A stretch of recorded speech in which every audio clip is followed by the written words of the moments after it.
यहाँ हम डिस्कस करेंगे निकोल प्रिज्म के बारे में। निकोल प्रिज्म क्या होता है, इसका कंस्ट्रक्शन किस तरीके से करते हैं तथा इससे पोलराइज्ड लाइट कैसे प्रोड्यूस कर सकते हैं, या कह सकते हैं इसको एज ए पोलराइजर कैसे यूज करते हैं। बाद में देखेंगे कि अगर कहीं पोलराइज्ड लाइट है तो उसका एनालिसिस करने में इसका कैसे यूज किया जा सकता है, या कह सकते हैं इसे एज एन एनालाइजर कैसे यूज कर सकते हैं।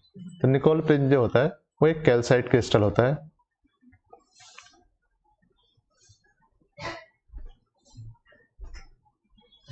जिसको स्पेशली डिजाइन कर दिया जाता है उसकी लेंथ उसकी ब्रेड्थ की 3 टाइम्स हो।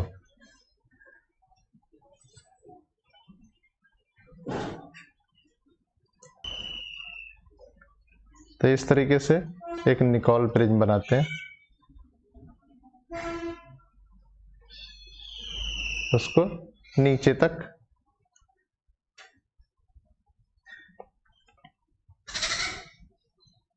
ऐसे ये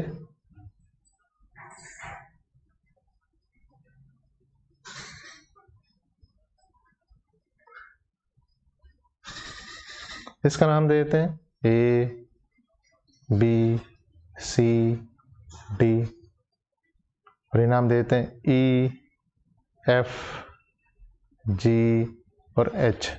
ये एक्चुअली जो शेप दी हुई है ये इस तरीके से नहीं है, ये घिसने के बाद यहाँ पहुंची है। ये जो ए किनारा है ये एक्चुअली यहाँ पर था, या कह सकते हैं ये ऊपर से घिसा हुआ है, तो ये ए डैश था। जी एक्चुअली यहाँ नहीं था, ये जी एक्चुअली यहाँ था, ये जी डैश था। ठीक है, तो इसका मतलब ये यहाँ पर इस तरीके से था, बी के भी कुछ ऊपर था, और यहाँ इस तरीके से है, यहाँ डी के ऊपर है कुछ, और यहाँ इस तरीके से ये फेस को हमने क्या किया, घिस दिया, ब्लंट कर दिया है। तो यहाँ ये भी आपका ऐसे था, ये यहाँ था ऊपर, ई से मिलाने वाली लाइन ये थी, और ये यहाँ इस तरीके से था। तो हम कह सकते हैं पहले जो था आपका क्रिस्टल, ये था आपका A dash B C D E F G dash H से क्रिस्टल को अब क्या बना दिया हमने, अब बना दिया A B C D E F G H. ये कितना किया, एक्चुअली जो एंगल था ए सी जी ये एक्चुअली 71 डिग्री था, और अब अगर एंगल कहूँ ए सी जी, ये जो एंगल है अब ये एंगल हो गया 68 डिग्री। इसका मतलब जो एंगल था ए डैश सी जी डैश ये पहले कितना था 71 डिग्री, और इसे हमने क्या किया, रिड्यूस कर दिया, ए सी जी को कितना 68 डिग्री कर दिया। अगर मैं इसे यहाँ इसे मिला दूं, पहले जो क्रिस्टल था उसमें प्लेन था ए डैश सी जी डैश ई, या अब जो न्यू प्लेन है उसे हम कह सकते हैं इसे करस्पॉन्डिंग प्लेन हुआ ए सी जी ई। ये एक्चुअली क्या है, इसका प्रिंसिपल सेक्शन है। प्रिंसिपल सेक्शन, प्रिंसिपल सेक्शन का मतलब, कहने का मतलब है कि ऑप्टिक एक्सिस के पैरेलल होगा। तो यहाँ देखिए, अगर मैं यहाँ से एक लाइन खींचूं, ये एक्चुअली क्या है, इसके परपेंडिकुलर है। ठीक है, तो यहाँ से लाइन खींचता हूँ, इसे मिला देता हूँ, तो एक प्लेन बना। तो अगर मैं इस जो आपका ये के मान लेता हूँ, ये एल मान लेता हूँ, तो ये हुआ ए के जी एल। इस जो पूरा क्रिस्टल है इसे मैं ए के जी एल के लॉन्ग कट कर देता हूँ। कट करने के बाद इन फेसेस को फिर से पॉलिश करता हूँ, और ऑप्टिकली प्लेन करने के बाद इसके बीच में एक मटेरियल डाल देंगे जिसका नाम होगा कनाडा बाल्सम।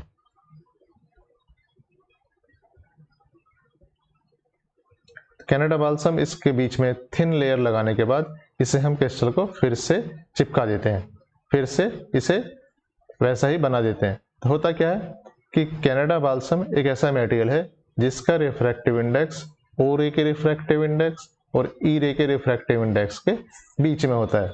अब हम इसकी वर्किंग देखते हैं। वर्किंग के लिए हम इसका साइड व्यू बनाते हैं। तो साइड व्यू कुछ इस तरीके से होगा कि हमारे पास एक ये प्रिज्म है,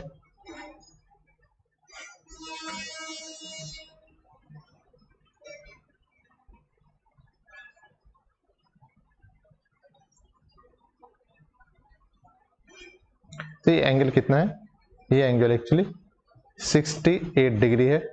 और यहाँ ये आपने एक मटेरियल भरा है जिसका नाम है कनाडा बाल्सम। तो हमने क्या करा, यहाँ एक मटेरियल भर दिया है, इसका नाम है क्या,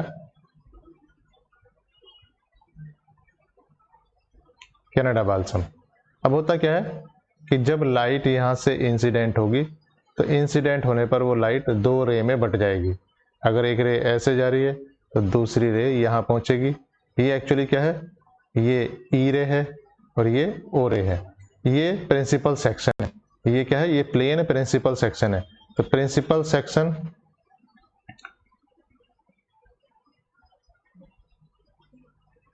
सेक्शन होने का मतलब इसी में ऑप्टिक एक्सिस है। तो ई रे के जो ऑक्सीलेशंस होंगे वो इसी प्लेन में होंगे, ओ रे के जो ऑक्सीलेशन होंगे वो इस प्लेन के परपेंडिकुलर होंगे। अब ये कैल्साइट कैसा है, कैल्साइट नेगेटिव क्रिस्टल है। तो कैल्साइट एक्चुअली क्या है, नेगेटिव क्रिस्टल है। नेगेटिव क्रिस्टल का मतलब जो म्यू ई है वो म्यू ओ से कम है। म्यू ई चूंकि म्यू ए से कम है, इसका मतलब ओ का डेविएशन ज़्यादा है, ई का डेविएशन कम है। अब जैसा पहले बताया ही था कि जो कनाडा बाल्सम है उसका रिफ्रैक्टिव इंडेक्स इन दोनों के रिफ्रैक्टिव इंडेक्स के बीच में होगा। तो अगर मैं कहूँ कि ओ रे का रिफ्रैक्टिव इंडेक्स कितना है, म्यू है, म्यू ई रे का रिफ्रैक्टिव इंडेक्स कितना है, म्यू ई है, तो कनाडा बाल्सम का रिफ्रैक्टिव इंडेक्स कहीं इन दोनों के बीच में होगा। ओ रे का रिफ्रैक्टिव इंडेक्स होगा 1.658, बी रे कनाडा बाल्सम का रिफ्रैक्टिव इंडेक्स होगा 1.552 और ये होगा 1.486। देखिए जो कनाडा बाल्सम है उसका रिफ्रैक्टिव इंडेक्स ई रे के रिफ्रैक्टिव इंडेक्स से ज़्यादा है और ओ रे के रिफ्रैक्टिव इंडेक्स से कम है। तो जब ये लाइट यहाँ पहुँचेगी तो ई रे एक्चुअली रेयर मीडियम से डेंसर मीडियम में जाएगी और ओ रे एक्चुअली क्या होगी, डेंसर मीडियम से रेयर मीडियम में जाएगी। तो यहाँ एंगल को 68 इसी वजह से बनाया है ताकि यहाँ पर ओ रे का जो एंगल है वो मोर देन क्रिटिकल एंगल हो जाए। तो ये इसका टोटल इंटरनल रिफ्लेक्शन हो जाएगा और ये लाइट इस तरीके से बाहर निकल जाएगी, बट ई रे इसमें ट्रांसमिट हो जाएगी और ये आगे निकल जाएगी। तो इससे क्या होगा कि जो ई रे है वो सीधी आगे निकल जाएगी और ये एक्चुअली प्लेन पोलराइज लाइट होगी। तो इस तरीके से हम क्या कर सकते हैं, इससे प्लेन पोलराइज लाइट प्रोड्यूस कर सकते हैं। दूसरा है कि अगर हम कहें कि इससे पोलराइज लाइट को एनालिसिस कैसे कर सकते हैं, तो हम क्या करेंगे, हम यहाँ एक निकोल प्रिज्म लेंगे, यहाँ से लाइट आएगी तो ये क्या होगा, लाइट दो में बढ़ जाएगी, ओ रे इधर चले जाएगी, ई रे आगे निकल जाएगी। हम कह सकते हैं ई रे ऐसे निकल गई आगे।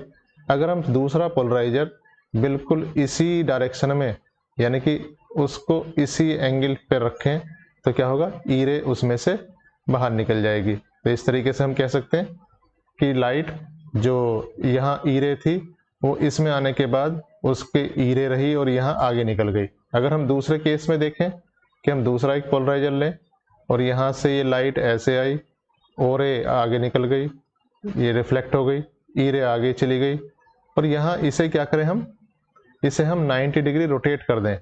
तो 90 डिग्री अगर इसे रोटेट करेंगे तो इसे अगर हम 90 डिग्री रोटेट कर दें